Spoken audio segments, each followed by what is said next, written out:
இந்த ஆலய வரலாற்றை பார்ப்பதற்கு முன் புதிதாக வரும் நபர்கள் சப்ஸ்கிரைப் செய்து அருகில் உள்ள பெல் பட்டனை அழுத்தவும். அப்பொழுதுதான் நான் தினந்தோறும் பதிவிடும் ஆலயங்களின் வீடியோக்கள் உங்களுக்கு நோட்டிஃபிகேஷனாக வரும்.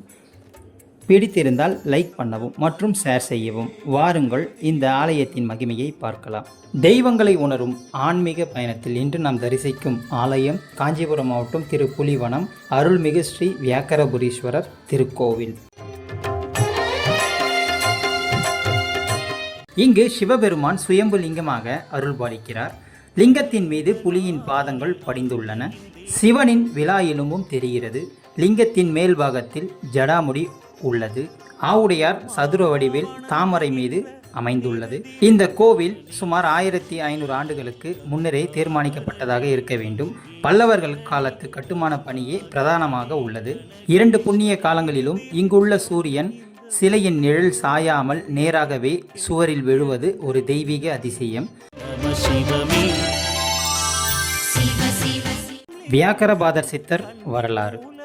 ஒரு சமயம் மாத்யந்தினர் என்பவர் திருமூலநாதரை நித்தம் வணங்கி பூஜித்து வந்தார்.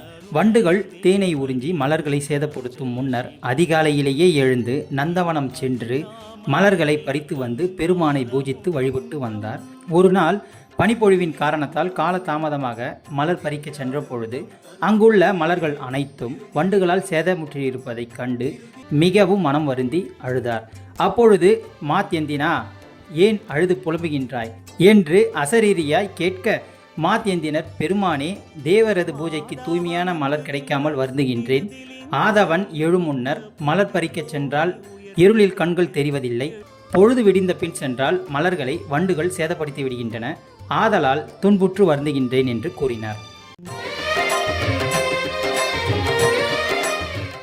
அதனை கேட்ட திருமூலர் பெருமான் துயரை விடுக்க, இனி எமது பூஜைக்கு மலர்களை பறிக்க ஏதுவாக இருளில் நன்றாக தெரியும்படியான கண்களையும் செடி மரங்களில் ஏறுவதற்கு வசதியாக புலியினுடைய கால்களையும் உமக்கு அளிக்கிறோம். இனி நீ வியாக்கரபாதன் என்று அழைக்கப்படுவாய் என்று அருளினார்.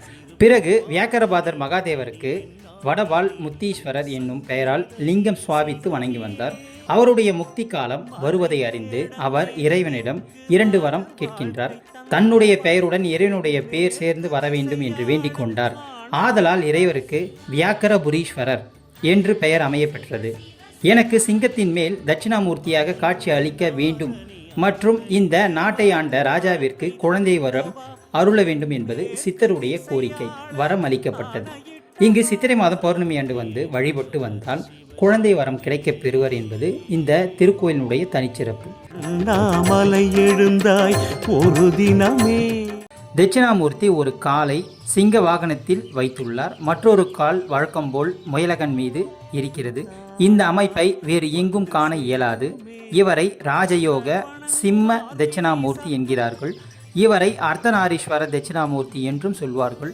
காரணம், அம்பாளுக்கு உகந்த சிங்கத்தின் மீதும் மறுகால் நடராஜ பெருமானின் காலடியில் உள்ள முயலகன் மீதும் உள்ளதால் ஆகும். ஒருபுறம் ஆண்மையின் மிடுக்கும் மறுபுறம் பெண்மையின் நளினமும் இச்சிலையில் தெரிகிறது. கருவறை தரை மட்டத்திலிருந்து 15 அடி உயரத்தில் உள்ளது. சிவன் சன்னதியில் ஒரு சுரங்கப்பாதை இருக்கிறது. இது ஒருபுறம் காஞ்சிபுரம் வரையிலும் மறுபுறம் உத்திரமேரூர் வரையிலும் செல்கிறது என்றும் ஒரு பெரிய பாறை மூடிய முக்கிய அறை இதற்குள் உள்ளதாகவும் கூறுகிறார்கள். அரசின் தொல்பொருள் ஆராய்ச்சி துறைதான் இதனை ஆய்வு செய்து சரியான தகவலை சொல்ல வேண்டும்.